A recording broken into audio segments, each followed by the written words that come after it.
परम पिता परमात्मा पूर्ण ब्रह्म सारी सृष्टि के रचनहार कुल के मालिक बंदी छोड़ काल के लोक से कर्म बंधन से छुड़वाने वाले बंदी छोड़ कबीर परमेश्वर ये हमारे जनक हैं, हम सब आत्माओं के पिता हैं। और आप जी हम सभी यहाँ पर इस काल के लोक में कर्मों के बंधन से बंध गए।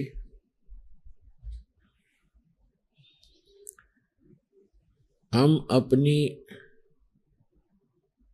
भूल के कारण, गलती के कारण यहाँ फंस गए। यहाँ हम बहुत कष्ट उठा रहे हैं।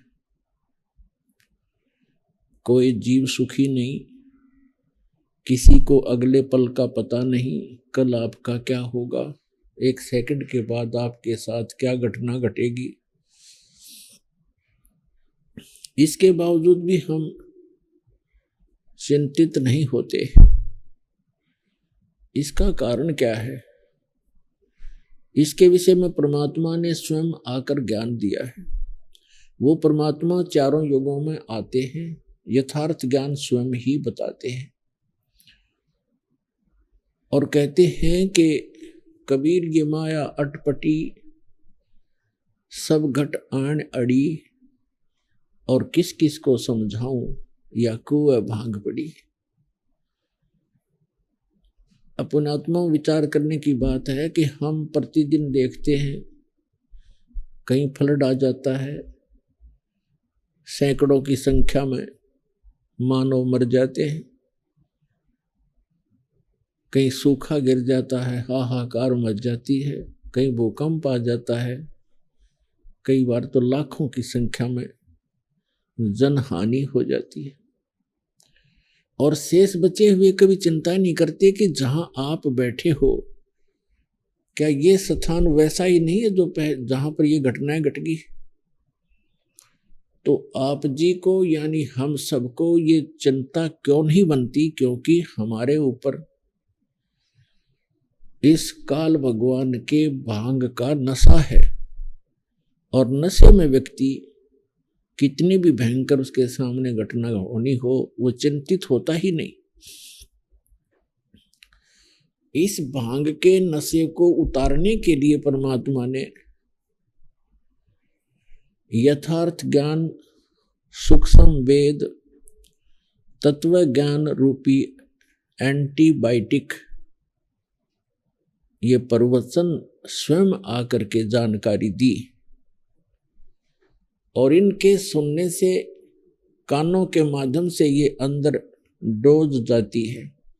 ये डोज लेने से हम सतर्क होते हैं, हमारे यहाँ भांग का नशा उतर जाता है और तब हम चिंतित होते हैं। तब हम इतना चिंतित होते हैं, चिट्टी भी मर जाती है तो भी दुखी होते हैं। कोई कुत्ता अनजानपने में आपकी गाड़ी के नीचे भी आकर मर जाता है, उससे भी चिंतित होते हैं। काफी देर तक आत्मा परेशान रहती है। अब देखिए बेचारा चला गया, और एक दिन हमने भी ऐसे ही चला जाना है। ये बातें हमें फिर रह रह कर याद रहने लग जाती हैं।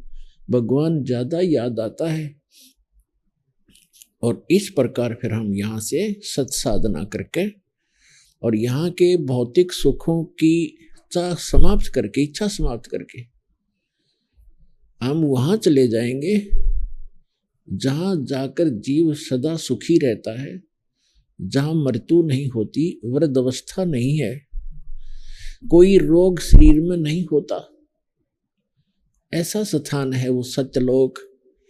और उस सतलोक की नकल यहाँ काल भगवान ने सरपुरुष ने भी कर रखी है, जिसमें स्वर्ग महास्वर्ग बना रखे। अब डुप्लीकेट वस्तु तो डुप्लीकेट ही होती है। इतना अंतर समझो जैसे एक बूरा कोट रखी हो, बूरा चीनी से बूरा बना रखी हो, एक थैली में बूरा रखी हो या कटोरे में, और दूसरे कटोरे में नमक रखा हो। अब दोनों देखने में एक जैसे हैं, लेकिन उनके टेस्ट में बहुत अंतर है।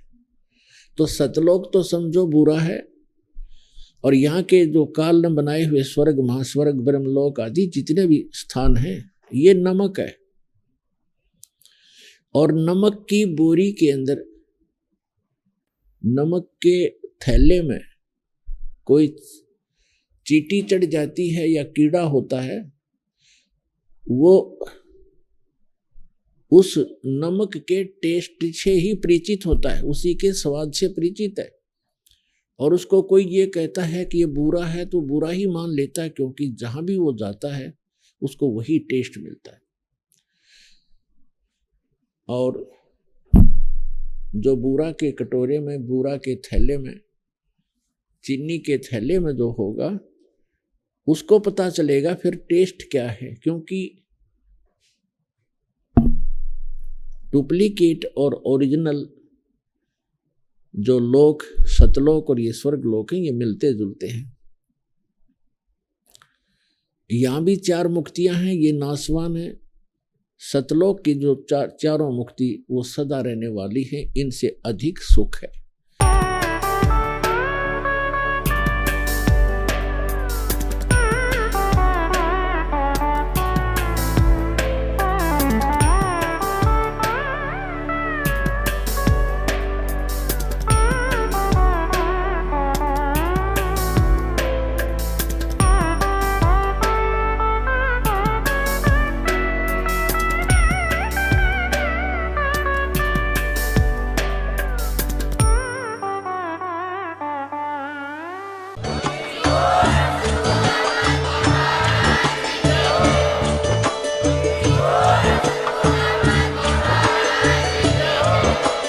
आप सुन रहे थे जगत गुरु तत्वदर्शी संत रामपाल जी महाराज जी के मंगल प्रवचन। अधिक जानकारी के लिए विजिट कीजिए हमारी वेबसाइट www.jagatgururampalji.org। संत रामपाल जी महाराज जी के शुभ आशीर्वाद से पूरे विश्व भर में 500 से भी ज्यादा नाम दीक्षा केंद्र हैं, जिन पर संत रामपाल जी महाराज जी द्वारा ऑनलाइन निशुल्क नाम दीक्षा दी जा रही है। अपने नजदीकी नाम दीक्षा केंद्र का पता करने के लिए संपर्क करें 8222880541।